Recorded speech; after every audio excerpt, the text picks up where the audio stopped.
AA izin baca sebuah tulisan dari Kiai Haji Hasan Abdullah Sahal.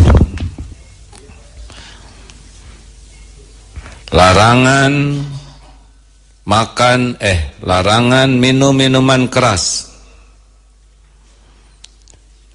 Surat Al-Maidah ayat 90. Ini ditaati nih oleh sebagian besar umat Islam. Padahal ayatnya cuma satu. Larangan makan babi. Ada dua ayatnya.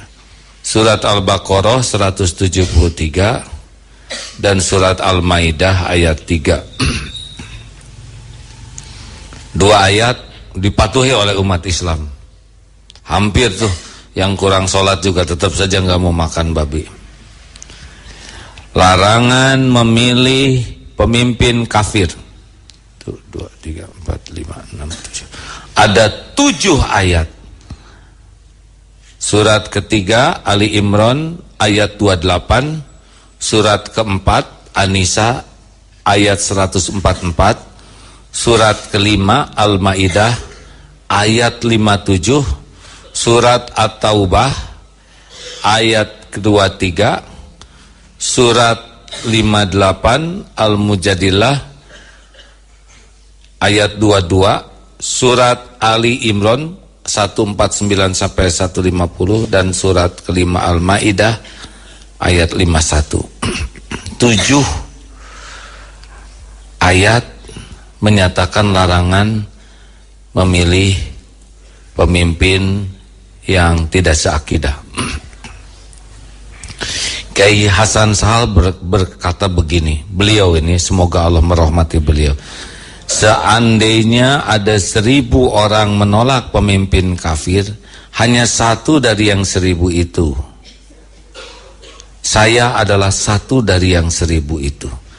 Andaikan ada 100 yang menolak pemimpin kafir, saya adalah satu dari yang 100.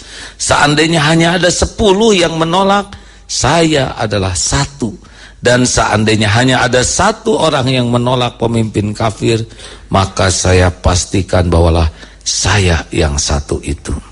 Seandainya semua media cetak maupun elektronik bersatu untuk mengangkat citra orang yang kufur kepada Allah itu berulang-ulang setiap hari, setiap waktu, agar timbul kekaguman terhadap orang yang ingkar itu, kafir itu, sedikit pun saya tidak akan kagum kepadanya. Ingat ya, seorang yang dianggap pekerjaan rendah, misalkan cleaning service, tapi beriman kepada Allah, itu tidak ada bandingannya dibanding pejabat setinggi apapun yang mengingkari Allah. Jadi jangan kagum kepada yang mengingkari Allah, walaupun dunianya dikasih topeng setebal apapun. Santri yang tidak punya apa-apa tapi punya iman, punya ketakwaan, itu jauh lebih menakjubkan, lebih hebat dibanding pemimpin manapun di dunia yang mengingkari Allah. Jangan ada kekaguman, biasa saja ya. Seandainya semua program kerjanya masuk akal, keren, sempurna, dan mampu meyakinkan banyak orang, tak akan sejengkal pun mengubah keyakinan saya. Seandainya semua partai bersatu memilih pemimpin kafir, bahkan jika semua partai Islam pun bersatu ikut-ikutan, maka saya berlepas diri dari kezoliman mereka dan semua akibatnya. Saya tidak benci kepada orang kafir ataupun organisasi, tapi saya benci kepada kekafiran.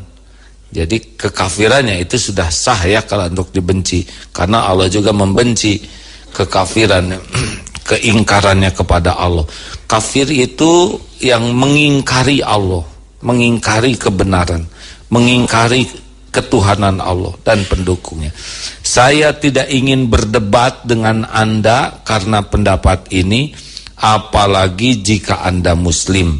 Bagaimana saya bisa meyakinkan Anda sedangkan firman Allah saja Anda lewati. Tapi bagaimanapun takdir Allah di atas segalanya. Hadanallahu wa iyyakum ajma'in. Amin. Nanti yang terpilih terserah Allah. Tetapi kita punya hak. Wah, itu syarat. Oh tidak, ini hak. Kalau saya seorang Islam menjalankan Islam saya, ini hak, ya. Dan kita tidak memaksa. Misalkan ada orang yang agama lain tidak mau memilih pemimpin Islam, ya tidak apa-apa. Itu haknya, benar? Kita tidak usah marah. Orang yang tidak Islam tidak usah marah juga dengan keyakinan. Ini seperti halnya kita sholat. Kita tidak makan babi karena Allah melarang kita makan babi, tidak boleh marah yang lain, ya. Karena ini adalah ibadah kita, termasuk tidak memilih pemimpin yang tidak seakidah. Ini adalah hak. Ini adalah amal soleh kita. Begitu? Kita tidak usah marah-marahan. Kita paham dalilnya, kita lakukan. Toh nanti Allah takdirkan siapa yang terpilih, itu mah ketentuan Allah. Tapi apa yang kita lakukan kembali kepada kita. Jadi amal atau jadi dosa.